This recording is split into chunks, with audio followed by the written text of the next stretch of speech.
Okay, so the last little bit of trigonometry in this section is on special triangles. And this is about evaluating the trig functions sine and cosine exactly at a few different points. So far from our graph, when we drew our graphs, we identified the points on the graph where the sine and cosine are either 0, 1, or minus 1. And those are at multiples of pi over 2 radians. So at multiples of pi over 2 radians. But there are some other special angles where we can figure things out exactly. And the way you do this is there are some special triangles that exist, and you can use these triangles to figure this out. So what do these triangles look like? Here are a picture of the two triangles. And the thing to remember about the triangles is that they have certain sort of aspect ratios that let you figure everything out. So I think this is the simplest one. This is what some people would call a 45 degree, 90 degree triangle. And this one is an isosceles triangle. So this side length is equal to this side length. And it's a 90 degree triangle. So the hypotenuse you can figure out from Pythagoras. So it's a very nice triangle. One way to do it is to say that these lengths are both 1. And if those lengths are both 1, by Pythagoras, this is the square root of 1 squared plus 1 squared, also known as the square root of 2. So that's one way to remember it. And I'll write that up here, is as a 1, 1 square root of 2 triangle. Another way you can remember it is you can take the exact same triangle and you can say, instead of making the sides equal to 1, the two equal sides, and saying those are length 1, you could say the hypotenuse is 1. So we're sort of doing a shrunk down version of the triangle we had a second ago. And if the hypotenuse is 1, then it turns out that each of these two sides are a square root of 2 divided by 2. Square root of 2 divided by 2. So that's another way you can remember this triangle. So you could say this is 1, square root of 2 divided by 2, square root of 2 divided by 2. And both of these ways are equally valid to remember this triangle. So I like this way because it reminds me of the unit circle. I like to think of the unit circle. So let me actually draw a unit circle. So let's see, if this is a unit circle, I guess it would look something like this.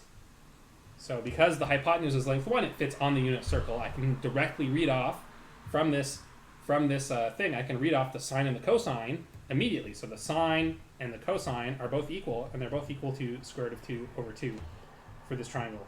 Now I wrote 45 degrees because maybe that's like the intuitive way, and like if you're building things around the house, you say 45 degrees. But in this class, sine and cosine always input things in radians. So it's not 45 degrees, it's pi by 4. Pi by 4. So the sine and cosine of pi by 4 are both square root of 2 over 2. You could have also gotten this from this triangle by doing opposite over adjacent. You would have gotten 1 over square root of 2 for both.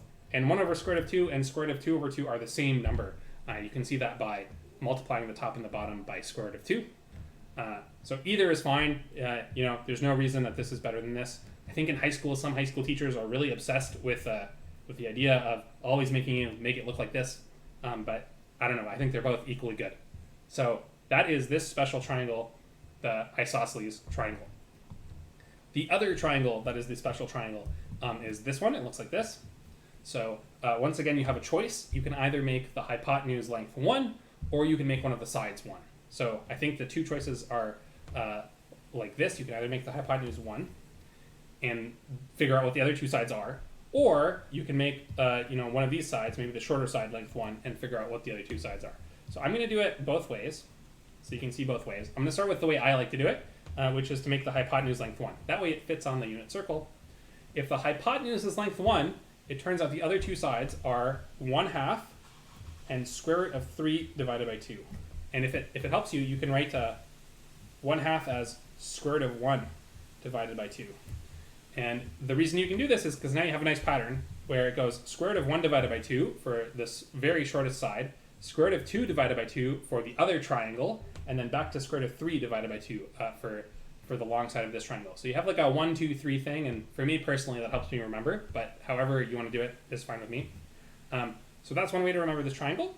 And the sides of the angles on this triangle are 30 degrees and 60 degrees and 90 degrees, also known as 30 degrees is pi by 6, and radians, and 60 degrees is a 2 pi by 6, also known as pi by 3 radians. So from this triangle, as written, you can directly read off the sine and the cosine. The sine of pi by 6 the cosine of pi by 6, the sine of pi by 3, and the cosine of pi by 3. You can directly read them off. That's the nice thing about making it on the unit circle. When it's on the unit circle, you can directly read off the sine and the cosine. So let's see, the sine and the cosine of pi by 6 are looking at this angle, so the sine will be 1 over 2, this side, and the cosine is going to be this long side down here. That's square root of 3 divided by 2. And when you do pi by 3, I guess you can think of the triangle looking like this, so rotating at 90 degrees, and you're going to get them, they're flipped. So the sine of pi by 3 is root 3 over 2, and the cosine is 1/2. So that's how I do it. Some people remember this triangle a slightly different way, so they multiply all the sides of the triangle by, I guess, what do they multiply by? Let's see, they multiply it by square root of 3? Is that what they do? Let me try to think of what these people do. Maybe they multiply all the sides by 2. I think they multiply all the sides by 2. So some people remember the triangle like this. 2, 1, and square root of 3. Yeah, that's what I said, right? I said we should make the shortest length 1. So another way you can remember this triangle is a 2, 1 square root of 3 triangle. And that's just everything I've done multiplied by 2. And you should get the same answers for sine and cosine. But at least to me, it's not as, like, it's a little bit more brain work. With this one, because the hypotenuse is exactly 1, you can just read off the sine and the cosine. With this triangle, you have to do some divisions. Okay, so either way, however you want to do it, you've got these two special triangles, and you can use them to figure out sine and cosine of these angles. So let's see how to do that. There's some practice problems to do that. Okay, and this is officially, we're going to do SOHCAHTOA now. So SO stands for sine is opposite over hypotenuse. Opposite over hypotenuse. We already did this, but let's do it again. Cosine is the adjacent divided by the hypotenuse.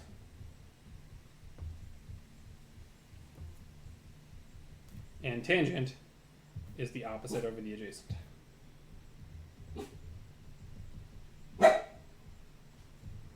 So if you're excited, like my dog Pretzels, about tangents, you'll let out a little bark. Okay. What about cosecant, secant, and cotangent? Those are the flip of the things. The way to remember these is that the letters flip. So you have C and S, and over here you have C and S. So that's how I remember it. To be totally honest with you, I think these guys, cosecant, secant, and cotangent, are like historical artifacts from a bygone era. The reason these functions exist, why these things have names, is back in the day, if you were a sailor, you needed to know a lot of trig to know where like the sun is and like figure out where you were. And so they had these books. They had really big, thick books that had lists and lists of sines and cosines and secants and tangents. So like pages and pages of sines and cosines just written out. But nowadays we have calculators, so you don't really need these anymore. Like it would be perfectly fine to say 1 over sine.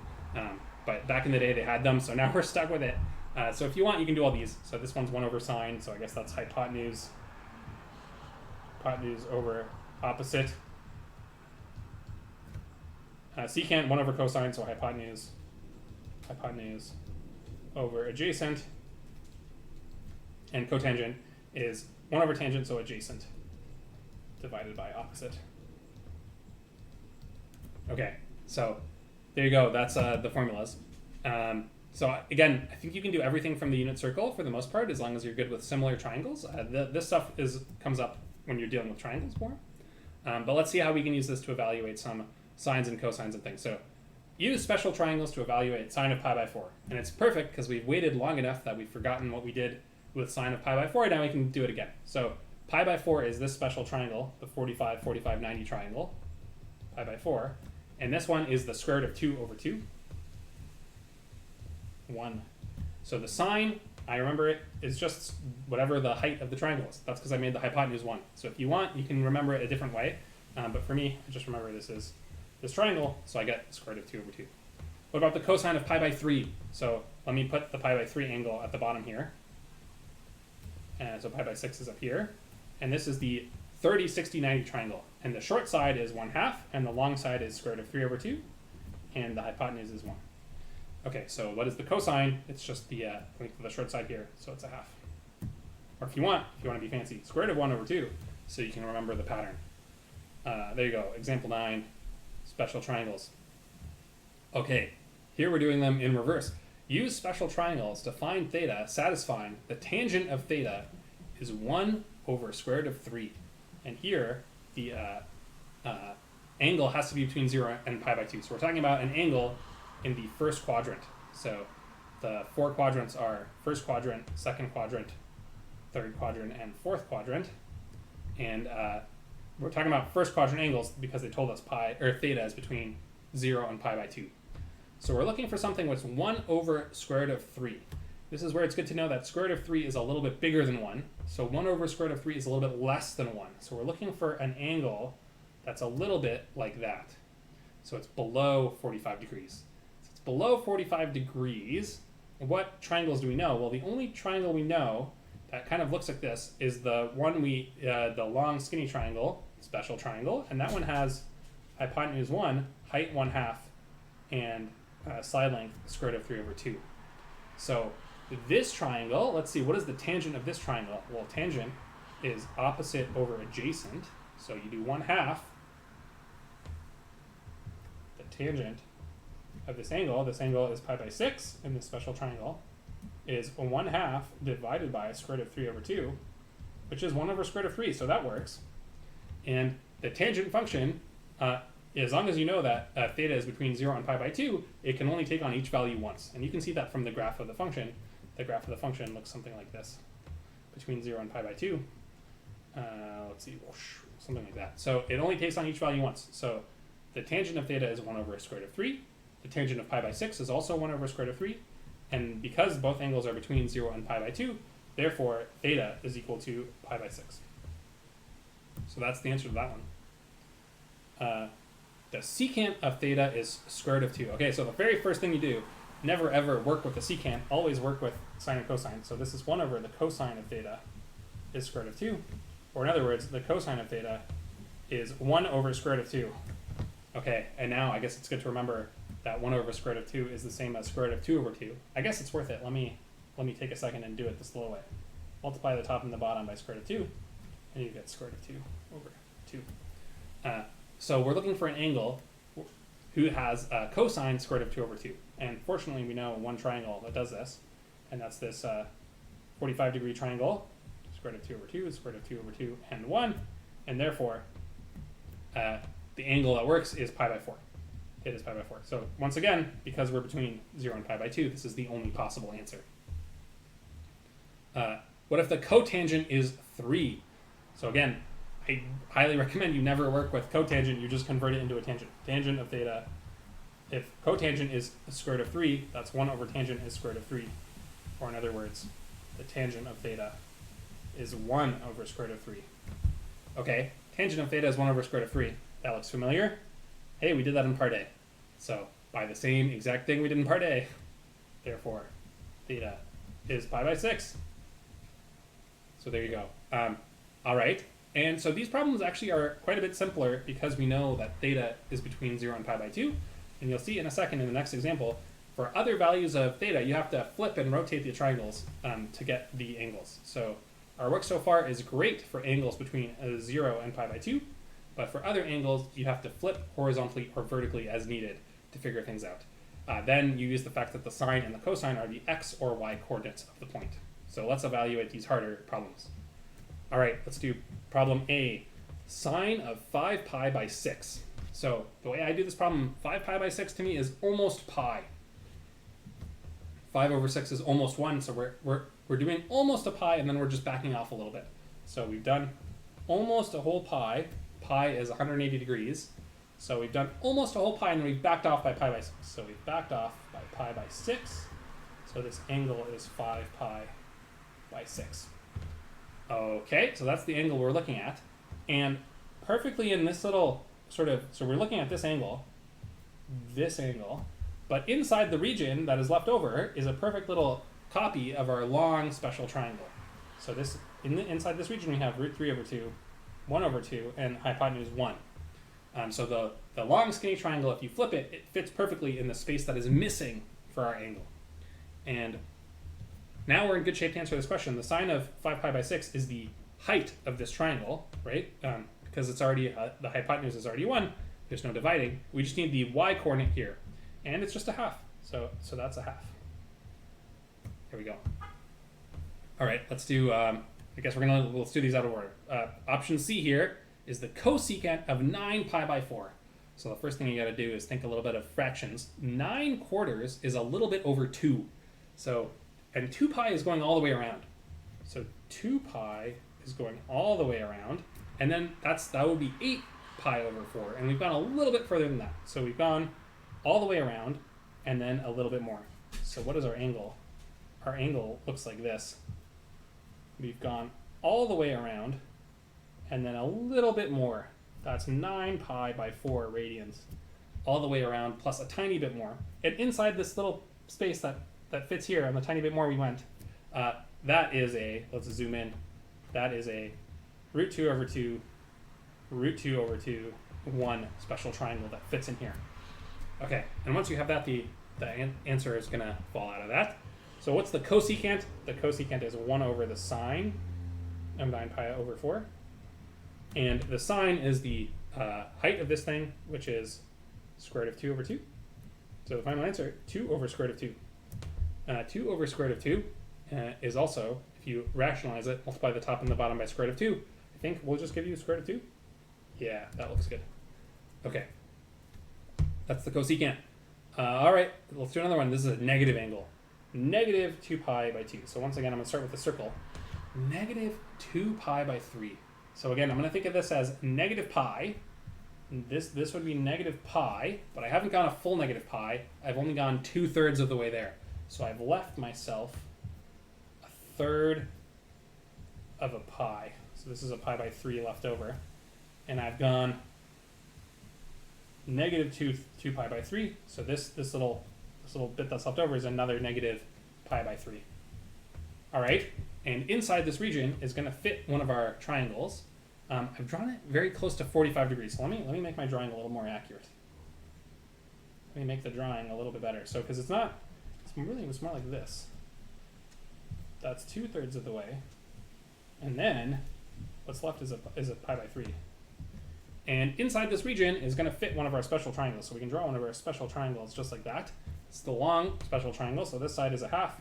This side is root 3 over 2. And this distance is 1, the hypotenuse. And we want the cosine. So we want the x-coordinate of this point. And this point, we said this side length is a half, but it's to the left of the axis. And so it's a negative number. So the answer is negative 1/2. It's the x-coordinate of this point, which is negative 1/2.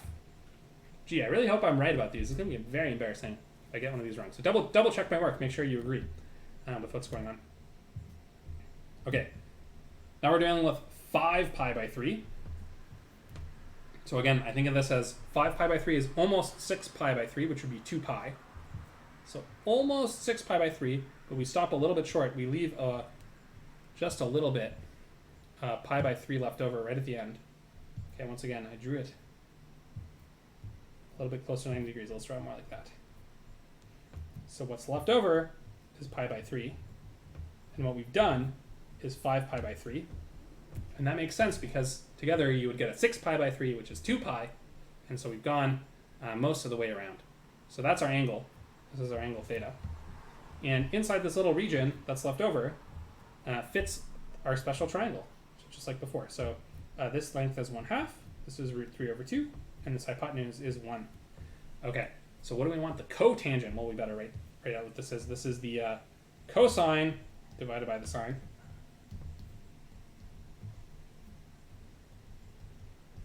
So you could do this with opposite over adjacent or whatever, but I'm going to do it with sine and cosine because that's my strategy. Always convert to sine and cosine.